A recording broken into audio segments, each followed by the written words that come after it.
Benjamin Sesko sejauh ini belum menunjukkan potensi terbaiknya di Manchester United.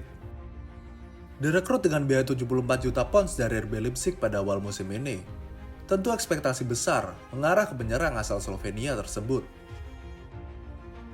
Sesko tampil sebagai pemain pengganti di 3 laga pembuka Premier League musim 2025-2026 tanpa mencetak gol. Penyerang berusia 22 tahun tersebut juga gagal menjebol gawang saat bermain penuh selama 90 menit. Kala United tersingkir secara memalukan melawan tim divisi keempat, Grimsby Town di ajang Piala Liga. Sebenarnya, jika kita melihat catatan statistik sepanjang karirnya, Benjamin Sesko bukanlah striker yang tajam-tajam amat dalam urusan mencetak gol. Lantas, mengapa United berani membayar mahal untuknya? Bagaimana sebenarnya gaya bermain dari Benjamin Sesko? Dan apa saja kelebihan yang dimilikinya? Bisakah Sesko memenuhi ekspektasi besar sebagai juru selamat lini depan setan merah?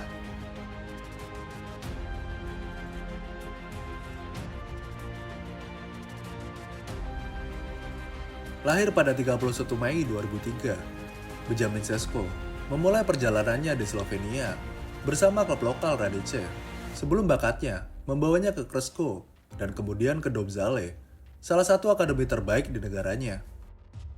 Di sana, ia berkembang sebagai penyerang muda potensial yang sulit diabaikan. Performanya menarik perhatian banyak pencari bakat klub Eropa. Hingga pada 2019, jaringan Red Bull bergerak cepat membawanya ke Austria. Sesko akhirnya menandatangani kontrak dengan RB Salzburg, meski lebih dulu ditempatkan di tim satelit FC Liefering untuk mendapatkan menit bermain dan mengasah naluri golnya. Sesko mulai mencuri perhatian publik pada Juli 2022 saat ia tampil gemilang bersama RB Salzburg dalam laga pramusim melawan Liverpool di Red Bull Arena. Performanya di Salzburg membuat RB Leipzig, klub saudara dalam jaringan Red Bull, segera mengamankan jasanya setahun kemudian.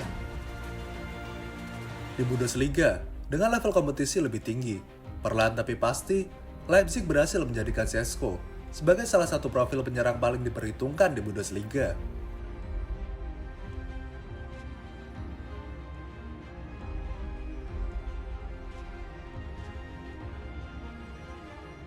Meski awalnya lebih dikenal sebagai striker kotak penalti yang menyelesaikan peluang, kini perannya mulai berkembang. Di Leipzig, ia mulai banyak turun ke bawah, ikut terlibat dalam membangun serangan, membuka ruang, dan menyambung permainan. Link up play-nya membaik, pergerakannya di area sepertiga akhir makin rapi, dan ia mulai jadi bagian dari permainan tim, bukan hanya sekedar finisher. Salah satu elemen utama dalam gaya bermain Sesko adalah atribut fisiknya yang luar biasa. Dengan tinggi 195 cm, ia mendominasi duel udara, mencatatkan tingkat keberhasilan 57% dalam duel udara di Bundesliga musim 2024-2025. Keunggulan fisiknya memberinya jangkauan yang sulit ditandingi. Salah satu keistimewaannya adalah bagaimana ia mampu menjinakkan umpan yang tidak ideal. Bola yang datang terlalu tinggi, terlalu cepat, atau sedikit melenceng dari target, seringkali tetap bisa ia kontrol dan ubah menjadi situasi berbahaya. Sesko juga dikenal karena kemampuannya menemukan ruang di kotak penalti. Kecepatannya, yang tidak biasa untuk pemain bertubuh jangkung, memungkinkannya untuk mengejar bola-bola panjang dan menembus garis pertahanan lawan, menjadikannya ancaman ganda sebagai target man, sekaligus pelari di belakang bek. Selain kemampuan menyerang, Sesko juga unggul dalam pergerakan tanpa bola, sebuah aspek penting dalam sepak bola modern. Ia memiliki intensitas pressing tinggi, yang membuatnya efektif dalam mengganggu lawan yang sedang melakukan build-up.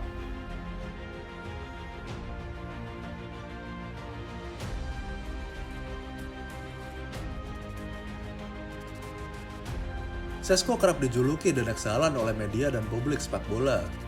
Label ini muncul karena kemiripan postur, kesamaan posisi, dan jalur karir melalui sistem Red Bull. Gaya bermain Sesko sebenarnya berbeda dari Erling Haaland. Sementara Haaland adalah mesin gol dengan insting predator murni, Sesko lebih fleksibel namun kurang tajam. Meskipun memiliki atribut fisik dan teknis yang mumpuni, seperti kecepatan, kekuatan, dan kemampuan duel udara, Sesko kerap terlihat kurang klinis dalam menyelesaikan peluang. Šeško memang pernah tampil buas ketika dipinjamkan ke FC Levering, mencetak 21 gol di liga. Tapi begitu naik kasta bersama RB Salzburg, grafiknya lebih realistis. Musim terbaiknya menghasilkan 16 gol dari 30 penampilan di liga. Sebagai catatan, Haaland menorehkan jumlah gol yang sama hanya dalam 14 laga paruh musim sebelum melangkah ke Borussia Dortmund. Catatan statistik Šeško di RB Leipzig juga menunjukkan bahwa ia bukanlah penyerang dengan ketajaman luar biasa. Dalam 87 penampilan di semua kompetisi, ia mencetak 39 gol dan 8 assist. Meskipun angka ini solid untuk pemain muda, ia jauh tertinggal dari Haaland saat seusianya, yang mencetak 86 gol dari 89 laga untuk Borussia Dortmund, sebelum pindah ke Manchester City. Sebaliknya, mantan gelandang Liverpool Dietmar Hamann, yang sering mengamati Šeško selama bermain di RB Leipzig, justru membandingkannya dengan ex-striker Liverpool Darwin Núñez. Hamann melihat banyak kemiripan antara Šeško dan Núñez dalam hal gaya bermain. Ia menjelaskan bahwa Šeško memiliki tubuh tinggi, kecepatan, dan kekuatan fisik yang serupa dengan Núñez, tetapi dengan keunggulan dalam sentuhan bola yang lebih baik. Selama di Liverpool, Darwin Núñez sering dikritik karena kerap melewatkan peluang emas, sebuah kelemahan yang juga terlihat pada Benjamin Šeško. Data menunjukkan bahwa Šeško dalam 2 musim di Leipzig termasuk salah satu penyerang yang sering membuang peluang dengan sekitar 18 peluang emas yang gagal dikonversi.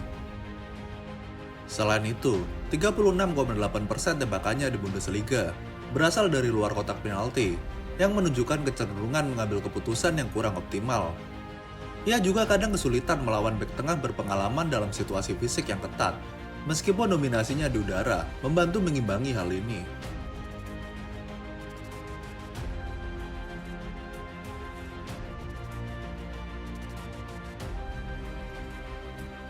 Benjamin Šeško mungkin belum siap menjadi juru selamat instan di Old Trafford. Tapi ia adalah tipe rekrutan yang menunjukkan bahwa United mulai berpikir lebih rasional dan membangun dari dasar. Manchester United membayar mahal untuk Šeško karena melihatnya sebagai talenta yang bisa berkembang pesat dalam lingkungan yang tepat. Krisis gol United di musim sebelumnya mendorong klub untuk mencari penyerang yang bisa menjadi solusi jangka panjang. Ruben Amorim sendiri memuji Šeško sebagai penyerang dengan semua atribut teknis yang dibutuhkan. Šeško adalah pemain muda dengan potensi eksplosif, cocok secara taktik, dan bisa berkembang bersama proyek jangka panjang Ruben Amorim. Mereka butuh pemain yang belum sepenuhnya jadi bintang, tapi bisa belajar cepat dalam sistem yang menuntut koneksi dan kerja tanpa bola. Amorim tidak membangun tim di sekitar satu nama, tapi satu unit yang bergerak selaras. Šeško punya peluang untuk tumbuh dalam kerangka itu.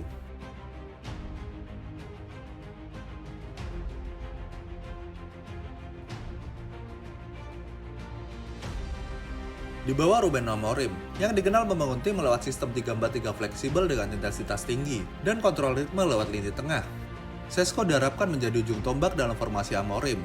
Didukung rekrutan lain Matheus Cunha dan Bryan Mbeumo sebagai trio penyerang. Amorim menyukai penyerang yang bisa berlari di belakang garis, tapi juga cukup pintar untuk bermain di antara lapisan bek dan gelandang.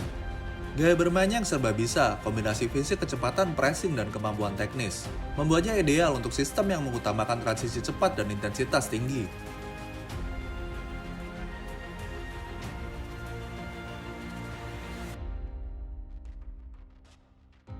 Dengan pengalaman lebih dari 250 penampilan untuk klub dan timnas, serta catatan gol 2 digit selama 5 musim beruntun tanpa cedera serius, Šeško menawarkan fondasi kuat untuk menjadi bintang di Old Trafford.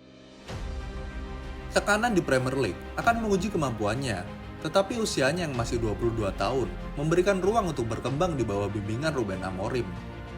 Dengan fondasi yang kuat dan sistem taktis yang mendukung, Šeško berpeluang menjadi penyerang elit asalkan ia bisa mengasah ketajaman dan konsistensinya.